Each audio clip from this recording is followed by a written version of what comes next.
পিতামাতা যাদের নাই শুধু তারাই এ বিষয়টা বুঝতে পারে। তাছাড়া পিতামাতা থাকা অবস্থায়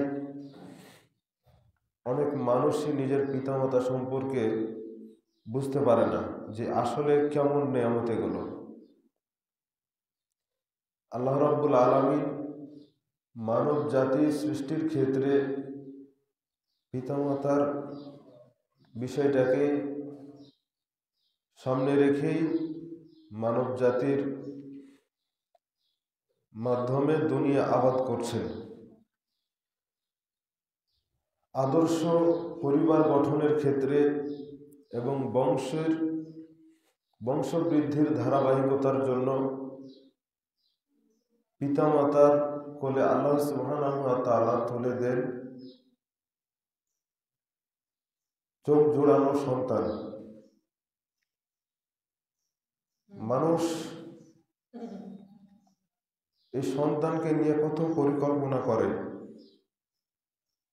কত চিন্তা ভাবনা থাকে। নতুন অতিথি, তাকে নিয়ে মানুষের কত স্বপ্ন, অনেক কষ্ট স্বীকার আর ত্যাগ স্বীকার করার মাধ্যমে সন্তানকে পিতামাতা বড় করে তোলে। আর এই সন্তানই বড় হয়ে সে নিজের স্বপ্ন পূরণ করার জন্য ঝাঁপিয়ে পড়ে দুনিয়ায়।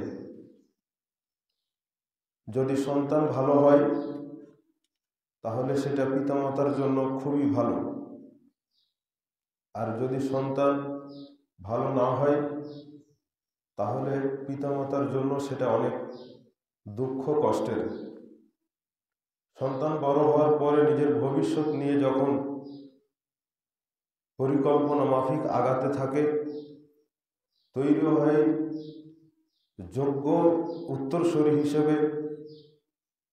সন্তান তৈরি হয়েছে যোগ্য উত্তরসূরি হিসেবে, কিন্তু সেই সময়ে গিয়ে পিতামাতা বার্ধক্যের পিতামাতা যতদিন ধরে সন্তানকে লালন পালন করেছে, সন্তান যদি আদর্শবান হয়, পারিবারিক শিক্ষা, পরিকল্পিত ভিত্তিক শিক্ষা যদি ভালো হয় তাহলে জীবন সৌন্দর্যমণ্ডিত হয়, সুশোভিত হয়। আর যদি পারিবারিক শিক্ষা ভালো না থাকে, ধর্মহীন, নৈতিকতা বিবর্জিত শিক্ষা যদি হয়, আদর্শহীন শিক্ষা যদি হয়, তাহলে জীবনটা নিক্ষিপ্ত হয়ে যায় আস্থা করে। আমরা বলছিলাম যে পিতামাতা কি দামি জিনিস। মানুষ যে জিনিসটা দাম দিয়ে কেনে বা যেটার দাম তার কাছে বেশি, সে সেটার খুব কদর করে, যত্ন করে, খুব খেয়াল রাখে।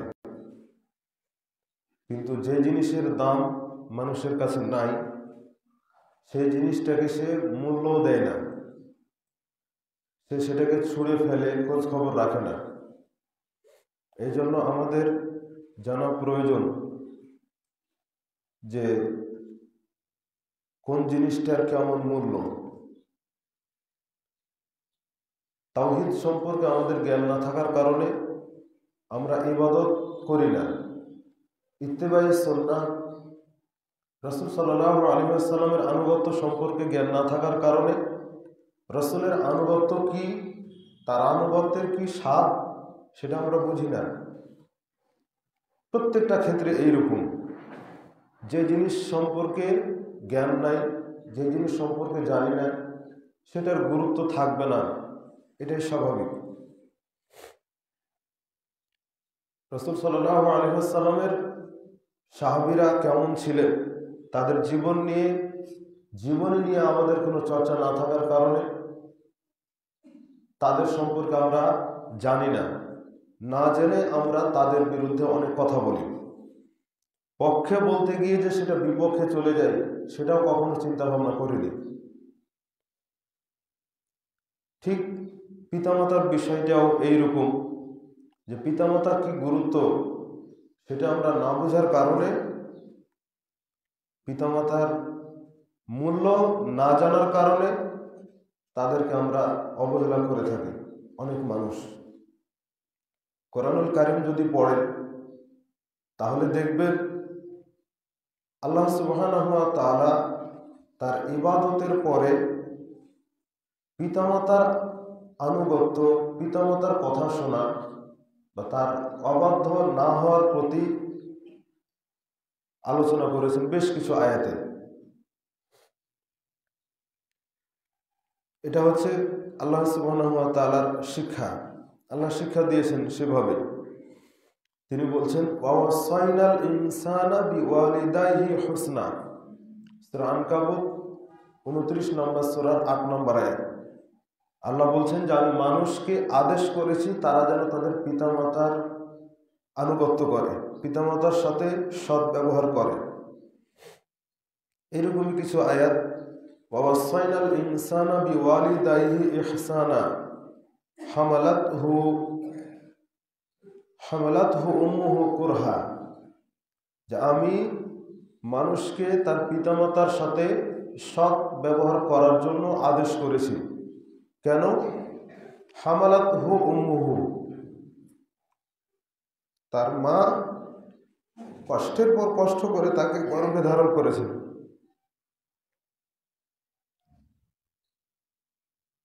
ওয়াদাআতহু কুরহা, এরপরে তাকে প্রসব করেছে। ওয়া হামলুহু ওয়া ফিসালুহু 30 শাহরা, তাকে দুগ্ধপান করিয়েছে, পুরো সময়টাতে সময় লেগেছে 30 মাস। এইরকমই আয়াত রয়েছে সূরা বাকারার মধ্যে 233 নম্বর আয়াত, সূরা লোকমানের 14 নম্বর আয়াত, যেখানে 2 বছর দুধ পানের কথা বলা হয়েছে।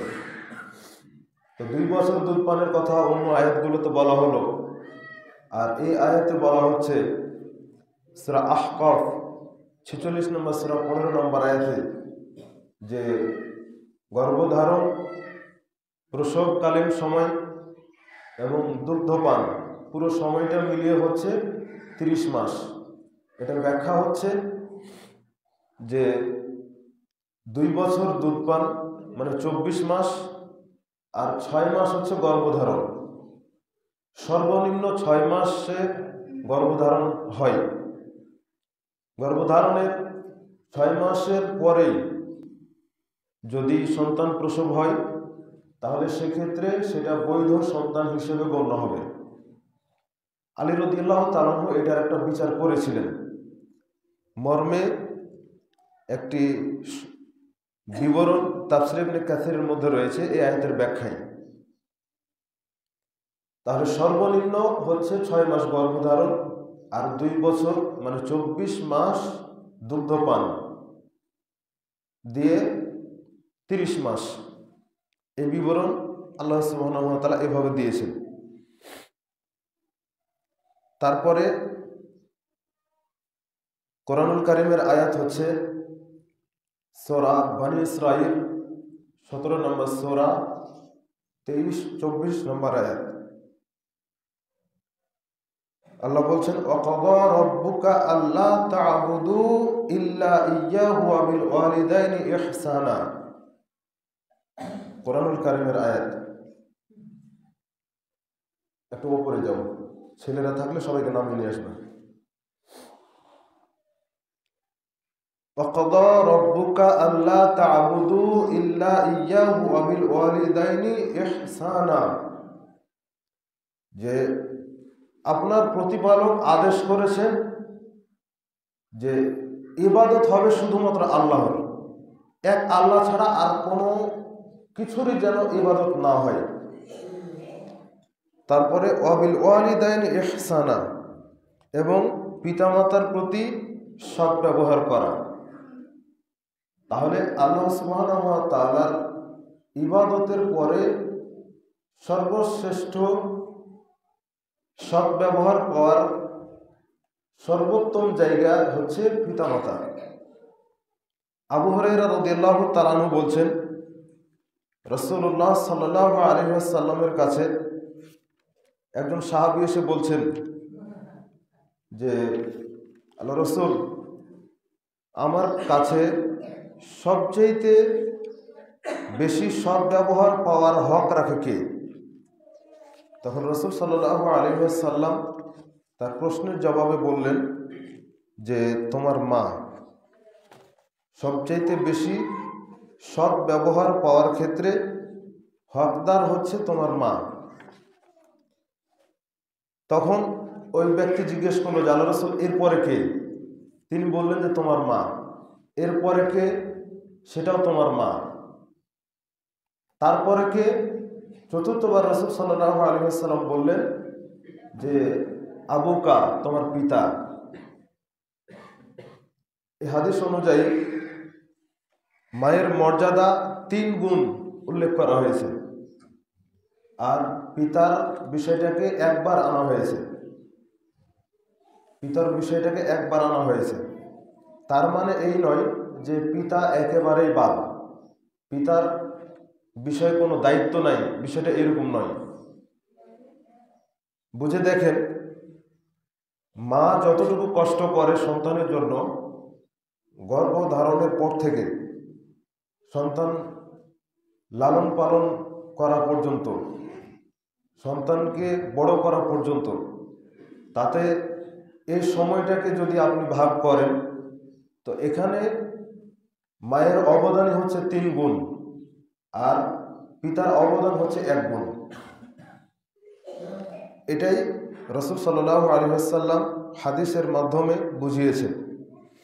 তবে অন্য হাদিসে 3 গুণ উল্লেখ করার পরে 4র্থ নম্বরে পিতার কথা এসেছে, 5ম নম্বরে আত্মীয় স্বজনের বিষয়গুলো এসেছে, তারপরে বন্ধু বান্ধবের বিষয়গুলো এসেছে, যেটা বেশ কিছু হাদিস দ্বারা প্রমাণিত। বুখারী মুসলিমের হাদিস, মিশকাতের 4911, 4929 নম্বর হাদিস। তাহলে চিন্তা করে দেখেন যে আজকে পিতামাতার সাথে যেরকম আচরণ করা হয়, আমরা তো দুনিয়ার ক্ষেত্রে, দুনিয়ার স্বার্থ পাওয়ার জন্য নিজের বসের সাথে ভালো আচরণ করি। কেউ বা দেখা যায় যে বন্ধুর সাথে, বন্ধুর বাবার সাথে ভালো আচরণ করি, শ্বশুর শাশুড়িকে প্রাধান্য দেই, নেতা নেত্রীকেও প্রাধান্য দেই। কিন্তু একবার কি কখনো চিন্তা করে দেখেছেন যে এনাদের চাইতেও কত গুণে বেশি সম্মান, সৎ ব্যবহার পাওয়ার হক পিতামাতা রাখত, অথচ তাদেরকে সেইভাবে সম্মান করা হয়নি আমাদের? এটা আমাদের জন্য বড় দুঃখজনক। যেখানে আল্লাহর ইবাদতের পরে স্থান হচ্ছে পিতামাতার, সেই জায়গাতে আমরা পিতামাতাকে মূল্যায়ন করতে পারি না। আল্লাহ সুবহানাহু ওয়া তাআলা পিতামাতার মূল্যায়নটাকে আয়াতের মধ্যে ঠিক এভাবেই নিচ্ছেন যে, ওয়াবিল ওয়ালিদাইনি ইহসানা, পিতামাতার সাথে সৎ ব্যবহার আল্লাহর ইবাদতের পর। ইম্মা ইয়াবলুগান্না ইনদাকাল কিবারা আহাদুহুমা আও কিলাহুমা ফালা তাকুল লাহুমা উফি ওয়ালা তানহারহুমা। আল্লাহ সুবহানাহু ওয়া তাআলা সূরা বনী ইসরাঈলের এই আয়াত 23 নম্বর আয়াতের মধ্যে বলছেন যে তাদের মধ্য থেকে, পিতামাতার মধ্য থেকে যদি একজন জীবিত থাকে অথবা দুজনেই যদি জীবিত থাকে, তাহলে খবরদার তাদের বার্ধক্যে উপনীত হওয়ার কারণে তাদেরকে কখনো শব্দ পর্যন্ত বলিও না। পিতামাতার সামনে এগুলো চলে না। যে সময়টায় আমাদেরকে তারা লালন পালন করেছে, একেবারে এই শুরুতে, যে সময়ে কান্না করলে কেউ সহ্য করে না, অধিক পরিমাণে কান্না করলে মায়ের ওপর দিয়ে সহ্য করার মতো ক্ষমতা কারো নাই। সে সময়ে আপনার আমার কিছুই করার ছিল না, না খাবার তুলে খাওয়ার কোনো শক্তি ছিল, না পানি পান করার কোনো শক্তি ছিল, না পোশাক পরার কোনো শক্তি ছিল, না হাঁটা চলার কোনো শক্তি ছিল। অথচ সেই সময় তারা আমাদেরকে দেখেছেন। ইমাম কুরতুবী রাহিমাহুল্লাহ এই আয়াতে তাফসীর করতে গিয়ে বলছেন যে পিতামাতা বার্ধক্যে উপনীত হলে শিশুর মতো হয়ে যায়। শিশু যেমন কিছু করতে পারে না, তেমন পিতামাতাও ওই রকম হয়ে যায়। পার্থক্য হলো যে শিশুকে দেখার দায়িত্বশীল থাকে, মানুষ থাকে, কিন্তু পিতামাতাকে দেখার কেউ থাকে না, পিতামাতাকে কেউ দেখে না। এটাই হচ্ছে পার্থক্য। কত তফাৎ পিতামাতার সন্তানের। সন্তানকে পিতামাতা 100% দেখে, কিন্তু পিতামাতাকে সন্তান দেখে না।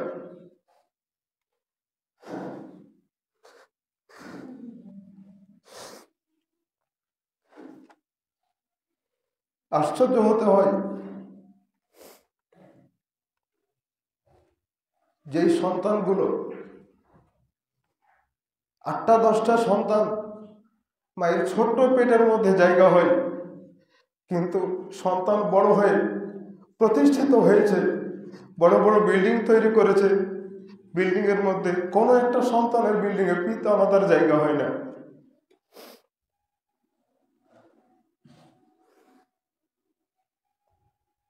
আপনারও স্ত্রী আছে, আমারও স্ত্রী আছে, কিন্তু তার ব্যথাটা আপনি আমি বুঝবো না, শুধু সেই বুঝতে পারে সন্তান পেটে থাকলে কি কষ্ট হয়, কতদিন খাওয়া থেকে উঠে গেছে।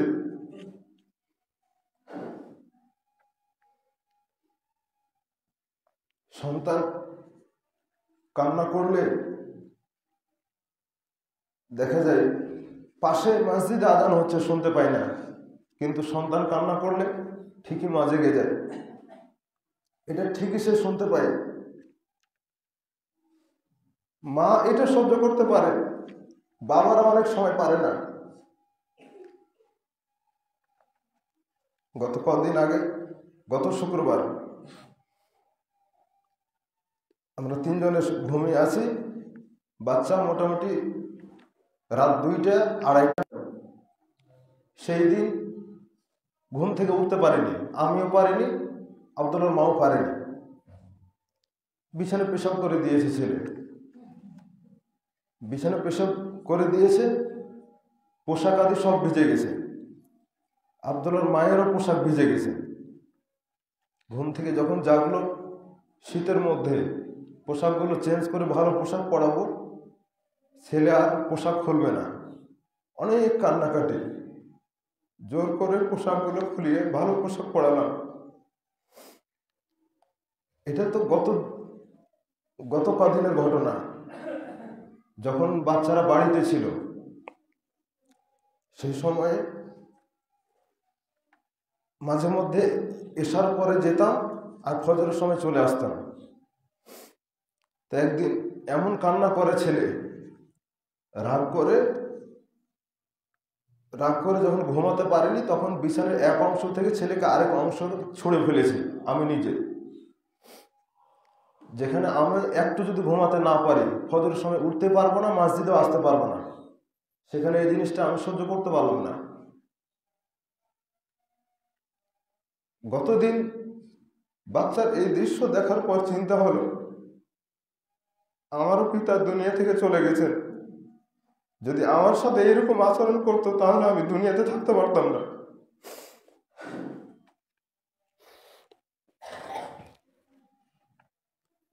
রাতের বেলায় চেষ্টা করলাম যে আব্বার কবরটা একটু দেখতে যাব, কিন্তু সুযোগ হলো না। আর মা এখন তো দেখতে পান যে আপনাদের সন্তানদেরকে খুব শাসন করি। ছোটবেলায় নাকি অনেক রাগে ছিলাম, মা বলে ঔষধ খেতাম না,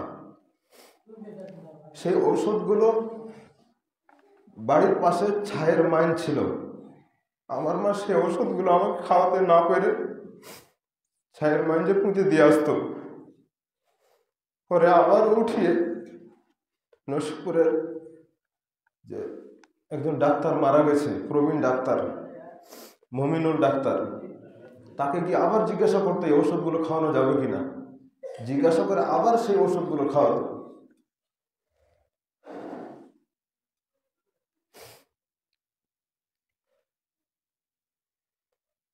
আল্লাহ সুবহানাহু ওয়া তাআলা যেন আমাদের সকলের পিতামাতার প্রতি দয়া করেন, আমিন।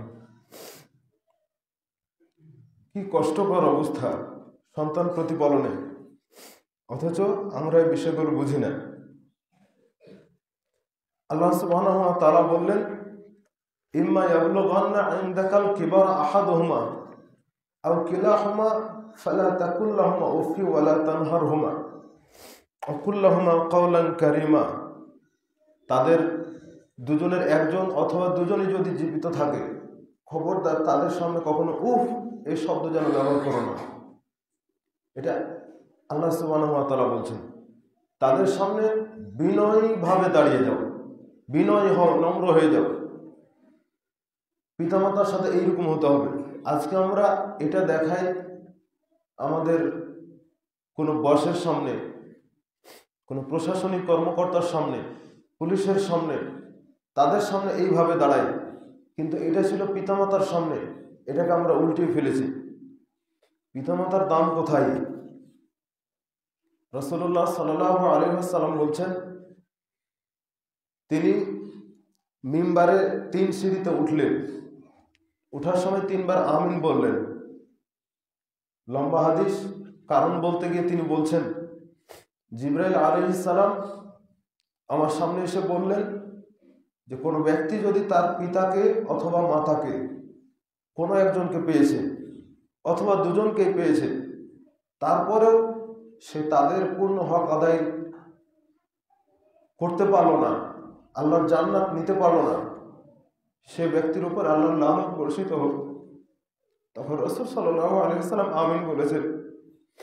আজকে যারা পিতামাতার অবাধ্য হয়ে চলেন, যারা পিতামাতার কথার উপরে জোরে কথা বলেন, যারা পিতামাতাকে গুরুত্ব দেন না, রাসূল সাল্লাল্লাহু আলাইহি ওয়াসাল্লামের দোয়া কিয়ামত পর্যন্ত সকল সন্তানের জন্য, সকল সন্তানের উপর সেটা বর্তাবে যারা পিতামাতার খিদমত করতে পারেন। আব্দুল্লাহ বিন ওমর রাদিয়াল্লাহু তাআলা আনহু 2টা বর্ণনা রয়েছে, একটা হচ্ছে ওমর রাদিয়াল্লাহু তাআলা আনহু, একটা হচ্ছে আব্দুল্লাহ বিন ওমর। একজন লোক এসে বলছেন যে আমার মাকে নিয়ে আমি সব কিছু করি, মা বৃদ্ধ, সেই মা কিছু করতে পারে না, তাকে কাঁধে নিয়ে সব কিছু করি, তাকে নিজের পেশাব পায়খানা করাই, তাকে খাওয়াই, গোসল করাই, সব কিছু করাই। তিনি কাবাঘর তাওয়াফ করছেন মাকে কাঁধে নিয়ে। তিনি গিয়ে বলছেন যে আমি কি আমার মায়ের কোনো হক আদায় করতে পেরেছি? তখন আব্দুল্লাহ বিন ওমর রাদিয়াল্লাহু তাআলা বলছেন, মায়ের হক আদায় করতে পেরেছো মানে?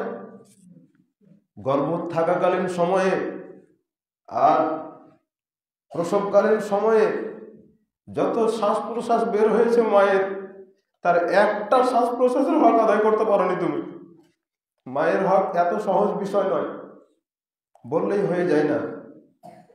মুগীরা ইবনে শুবা রাদিয়াল্লাহু তাআলা বলছেন, রাসূলুল্লাহ সাল্লাল্লাহু আলাইহি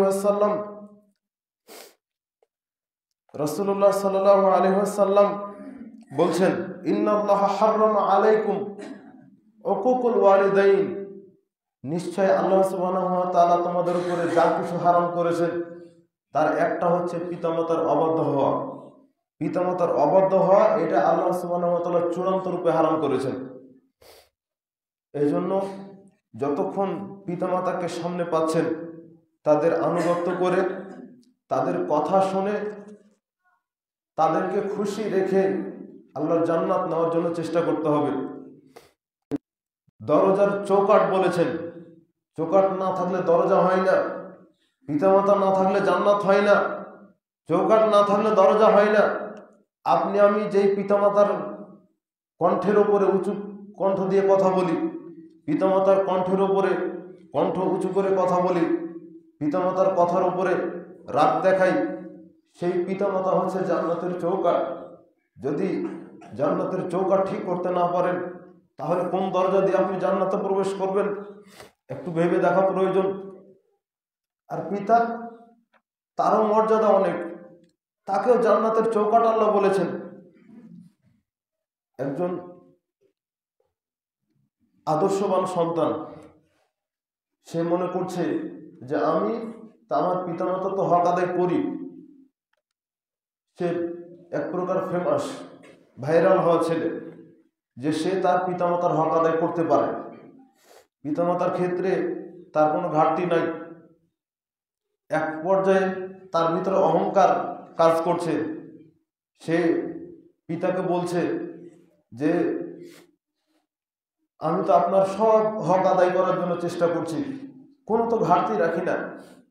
যখন দেখলো যে এই ছেলে তো তার ভিতরে অহংকার চলে আসছে, তখন বলছে যে বাবা, তুমি আমার সব আদেশ মানো, তুমি আমার সব কথা শোনো, কিন্তু আমার একটা আশা আছে, এই আশাটা তোমাকে পূরণ করতে হবে।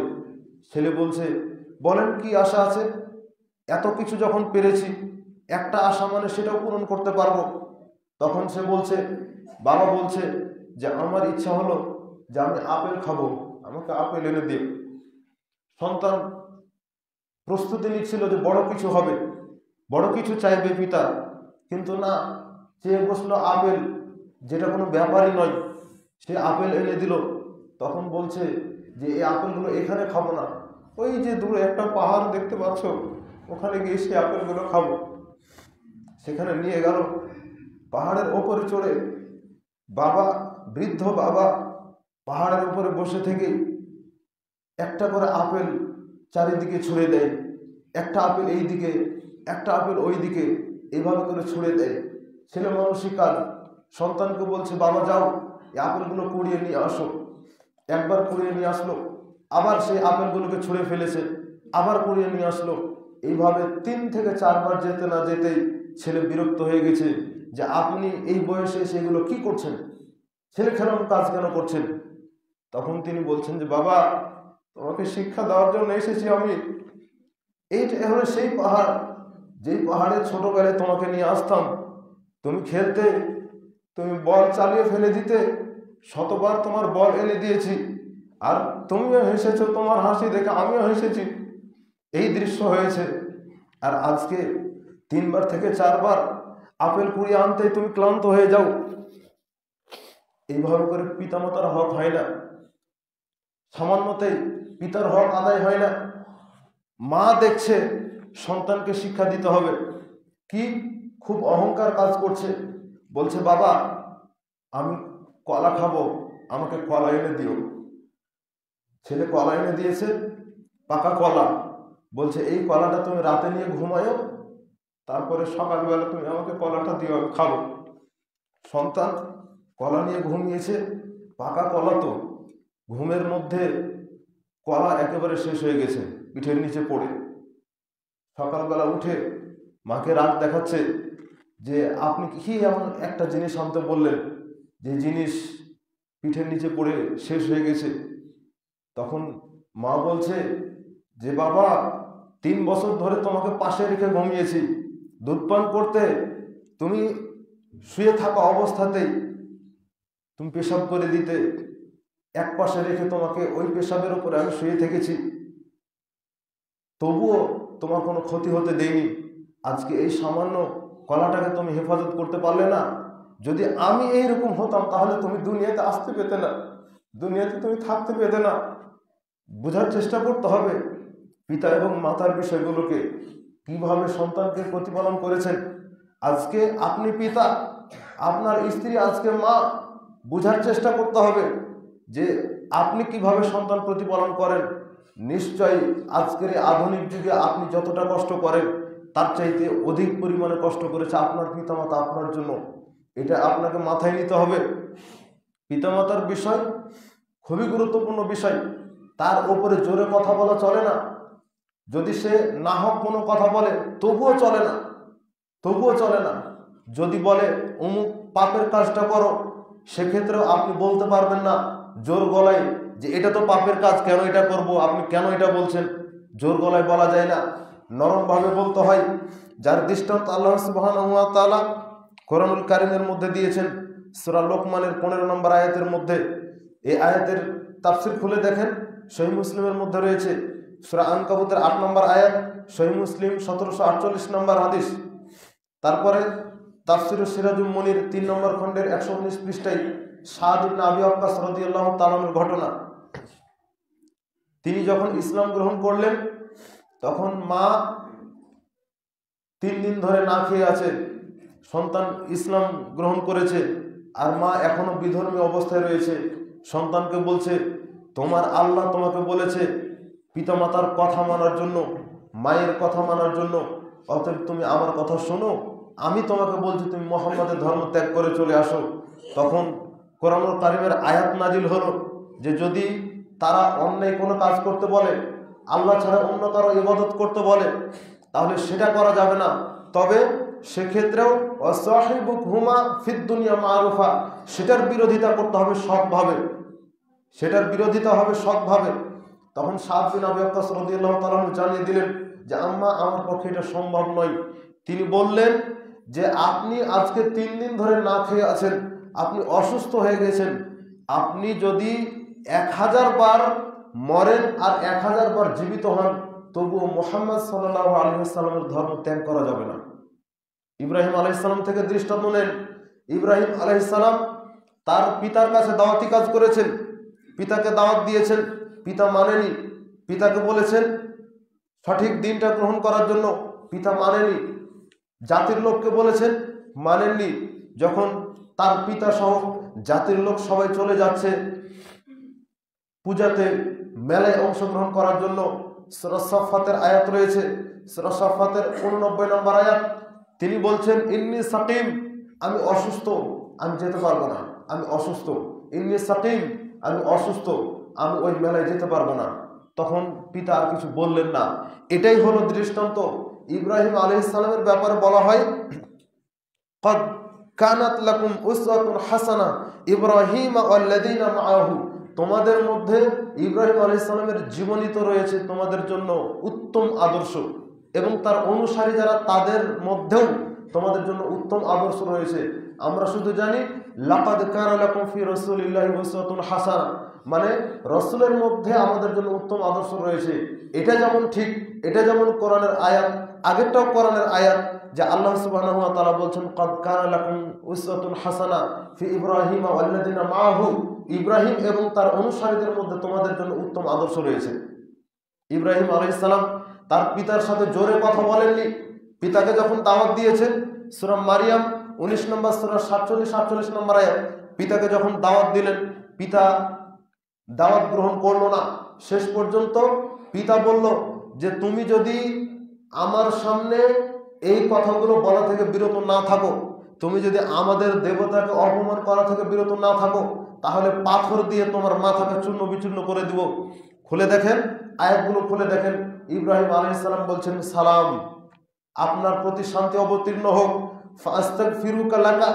ফাআস্তাগফিরু লাকা রাব্বি, আমি আমার রবের কাছে আপনার জন্য ক্ষমা প্রার্থনা করব। এত বিরোধিতা করছেন পিতা, তবুও তিনি বলছেন যে আপনার প্রতি শান্তি অবতীর্ণ হোক, আমি আপনার জন্য আমার রবের কাছে ক্ষমা প্রার্থনা করব। এটা হচ্ছে দৃষ্টান্ত পিতার সাথে মাতার সাথে কিরকম আচরণ করতে হবে, এই দৃষ্টান্ত রেখে গেছেন ইব্রাহিম আলাইহিস সালাম। আসমা বিনত আবু বকর রাদিয়াল্লাহু তাআলা আনহা বলছেন রাসূল সাল্লাল্লাহু আলাইহি ওয়াসাল্লামের কাছে আমি গেলাম। ওই সময় যখন আমার মুশরিকা মা আসলেন, হুদায়বিয়া সন্ধির সময় আমার মুশরিকা মা আসলেন আমার সাথে দেখা করার জন্য, মানে আবু বকর রাদিয়াল্লাহু তাআলার স্ত্রী আসলেন দেখা করার জন্য। তখন আমি গেলাম আল্লাহ রসুলের কাছে, যে আল্লাহ রসুল, আমার মা ইসলামের প্রতি সন্তুষ্ট নয়, সে ইসলাম জানে না, বুঝে না, ইসলাম গ্রহণ করেনি এখনো, আমি কি তার সাথে ভালো আচরণ করব? তখন রাসূল সাল্লাল্লাহু আলাইহি ওয়াসাল্লাম বলেন, হ্যাঁ অবশ্যই তার সাথে ভালো আচরণ করতে হবে। এটাই রাসূল সাল্লাল্লাহু আলাইহি ওয়াসাল্লাম শিক্ষা দিয়েছেন। পিতা মাতা যদি অমুসলিম হয় তবুও তার সাথে ভালো আচরণ করতে হবে। আজকের বর্তমান প্রেক্ষাপট হচ্ছে যে আমি সঠিক আকীদা পেয়ে গিয়েছি, আমি হেদায়েত পেয়ে গিয়েছি, আমার পিতামাতা এখনো মাজার পূজারী, এখনো কবর পূজারী, এখনো দিন ধর্ম বুঝে না, হয়তো মা বেপরদা হয়ে চলে, হয়তো বাপ এখনো বিড়ি সিগারেট খাই, দিনের বাইরে রয়েছে, যার কারণে পিতামাতার সাথে খারাপ আচরণ করে, এইরকম হেদায়েত দিয়ে জান্নাত পাওয়া যাবে না। এটা কোনো হেদায়েত হলো না। আপনি যতটুকু হেদায়েত পেয়েছেন এর সাথে এটাকেও মিলিয়ে রাখতে হবে যে পিতামাতা অমুসলিম হলো, তার সাথে ভালো আচরণ লাগবে, না হলে জান্নাত মিলবে না। সম্মানিত উপস্থিতি, পিতামাতার মর্যাদা এমন মর্যাদা, জিহাদ এবং হিজরতের চাইতে বড় মর্যাদা পিতামাতার। একজন সাহাবী এসে বলছেন যে আল্লাহ রাসূল, আমি জিহাদে যাওয়ার জন্য নাম লিখিয়েছি। তখন তিনি বলছেন, তোমার বাড়িতে তোমার মা আছে? বলছে হ্যাঁ। তখন তিনি বললেন, যাও তোমার মায়ের পায়ের কাছে গিয়ে তুমি পড়ে থাকো, তার খেদমত তুমি করো, কারণ তোমার জান্নাত ওখানেই আছে, তোমার জান্নাত ওখানেই আছে। এটাই রাসূল সাল্লাল্লাহু আলাইহি ওয়াসাল্লাম বললেন। আর আপনি আমি যেটা শুনে আসছি, মায়ের পায়ের নিচে জান্নাত, হাদিস এটা সহি নয়, এটা দুর্বল। মায়ের পায়ের পাশে জান্নাত, এই হাদিস সহি। বা মায়ের পায়ের নিচে জান্নাত, এইরকম যে আরেকটা বিবরণ রয়েছে, মায়ের পায়ের পাশে জান্নাত, এইরকম মর্মে বিবরণটা সহি। এছাড়া আপনি আমি যেটা জানি যে একবার বাপ মায়ের দিকে সুনজরে তাকালে কবুল হজের সওয়াব পাওয়া যায়, এই হাদিস একেবারে জাল। এই হাদিস একেবারে জাল, ওই হাদিসের উপরে আমল চলবে না। তবে পিতামাতার গুরুত্ব অনেক বেশি, এটাই আজকের আলোচনার মাধ্যমে আমরা স্পষ্ট হতে পারলাম। দেখুন, রাসূল সাল্লাল্লাহু আলাইহি ওয়াসাল্লামের একজন সাহাবী হারিস ইবনে নুমান রাদিয়াল্লাহু তাআলা আনহু পিতামাতার খেদমত করতেন বিধায় তিনি জান্নাতের মধ্যে বসে বসে কোরআন তেলাওয়াত করছেন, যা রাসূল সাল্লাল্লাহু আলাইহি ওয়াসাল্লাম মেরাজে গিয়ে দেখে আসছেন। অথবা ঘুমন্ত অবস্থায় তিনি যে স্বপ্নের মধ্যে জান্নাত দেখে আসছেন, সেখানেও হতে পারে। বিবরণ দুই রকমই রয়েছে, যে তিনি মায়ের খেদমত করতেন বেশি বেশি, যার কারণে তিনি জান্নাতের মধ্যে বসে কোরআন তেলাওয়াত করছেন। এত বড় ফজিলত আল্লাহ সুবহানাহু ওয়া তাআলা দিয়েছেন। পিতামাতার আনুগত্য করলে দোয়া কবুল হয়, এর দৃষ্টান্ত একটা হচ্ছে সহিহ বুখারী 2333 নম্বর হাদিস। আব্দুল্লাহ বিন ওমর রাদিয়াল্লাহু তাআলা বর্ণনা করছেন, ওই যে আল্লাহ রাসূলের কথা, তিনজন ব্যক্তি রাস্তা চলছিল, দিয়ে ঝড় বাতাস আসলো, বৃষ্টি বাদল আসলো, যার কারণে তারা একটা গুহার মধ্যে লুকালো। সেখানে তারা পাথর সরাতে পারছিল না, পাথরের গুহার মুখ বন্ধ হয়ে গেছে, পাথর সরাতে পারছে না। তখন পরামর্শ করে বলছে যে আমরা একে অপরে কে কার কার নেক আমল রয়েছে, সেই নেক আমলের ওসিলা দিয়ে আল্লাহর কাছে দোয়া করি, তাহলে হয়তো বা আল্লাহ দোয়া কবুল করবেন, পাথর সরে যাবে। তখন একজন ব্যক্তি, তিনজনের একজন ব্যক্তি বলছে যে আল্লাহ, আমি আমার পিতামাতাকে এতটা সম্মান করতাম, তাদের আনুগত্য এতটাই করতাম যে প্রতিদিন আমার অভ্যাস ছিল যে আমি আমার ছাগলের পাল থেকে দুগ্ধ দহন করে আমার সন্তানদেরকে দেওয়ার আগে, স্ত্রীকে দেওয়ার আগে আমি আমার পিতামাতাকে আগে দিতাম। একদিন ছাগল চড়াতে চড়াতে অনেক দূর চলে গেছি, আসতে দেরি হয়ে গেছে, এসে দেখে আমার পিতামাতা ঘুমিয়ে গেছে। আমি দুগ্ধ দহন করে মায়ের বাবার বিছানার সামনে দাঁড়িয়ে থাকলাম, সন্তানরা পায়ের নিচে গড়াগড়ি করছে যে আব্বা আমাদেরকে খিদে লেগেছে, আমাদেরকে খেতে দেন। কিন্তু আমি তাদেরকে প্রাধান্য না দিয়ে আমার পিতামাতাকে আমি প্রাধান্য দিয়েছি। আল্লাহ, এটা যদি তোমার সন্তুষ্টির জন্য করে থাকি, তাহলে আমাদেরকে আজকে বিপদ থেকে উদ্ধার করো। আল্লাহ সুবহানাহু ওয়া তাআলা 3 ভাগের 1 ভাগ পাথরকে সরিয়ে দিলেন। পিতামাতার আনুগত্য করলে সন্তানের দোয়া কবুল হয়, এটা একটা সৎ কাজ। এরপরে ওয়াইজ আল কারনি, তিনি ছিলেন মুস্তাজাবুদ দাওয়া।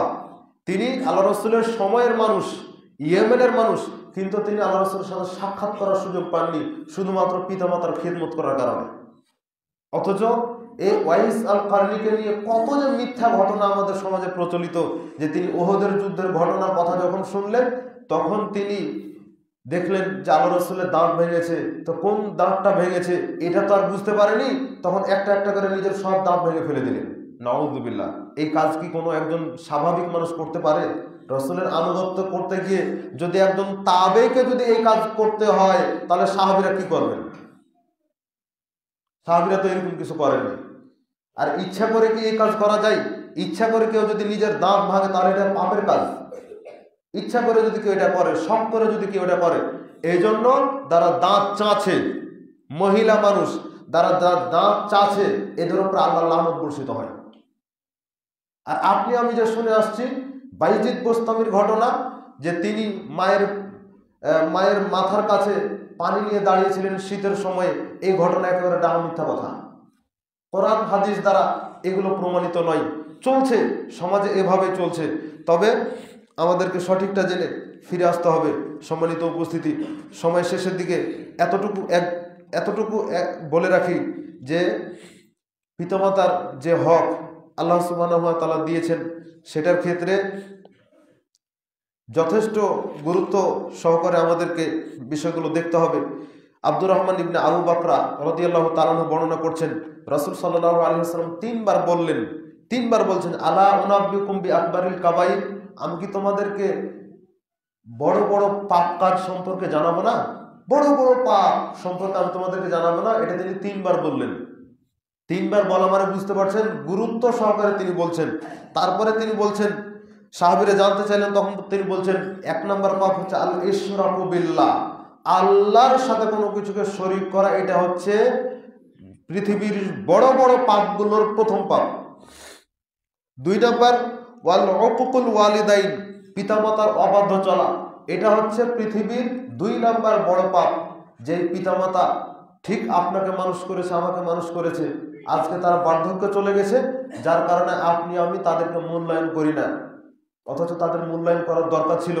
একটু গুরুত্ব দিবেন। সন্তানের জন্য পিতামাতা দোয়া করে।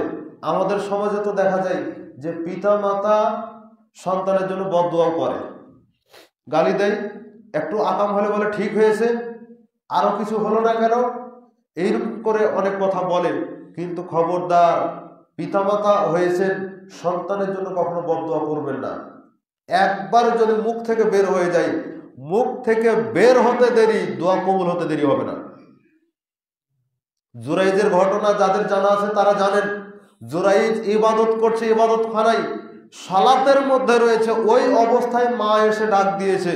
যখন ডাকে সাড়া দেয়নি, 3 বারের বালায় গিয়ে মা জুরাইজের বিরুদ্ধে দোয়া করেছে, আল্লাহ আমার সন্তানকে তুমি জেনাকারীর মুখ না দেখে মৃত্যু দিও না। সাথে সাথে দোয়া কবুল হয়েছে। মা বের হতে দেরি, একটা বেশ্যা নারী চলে এসেছে তার সাথে জেনা করার জন্য, রাজি হয়নি।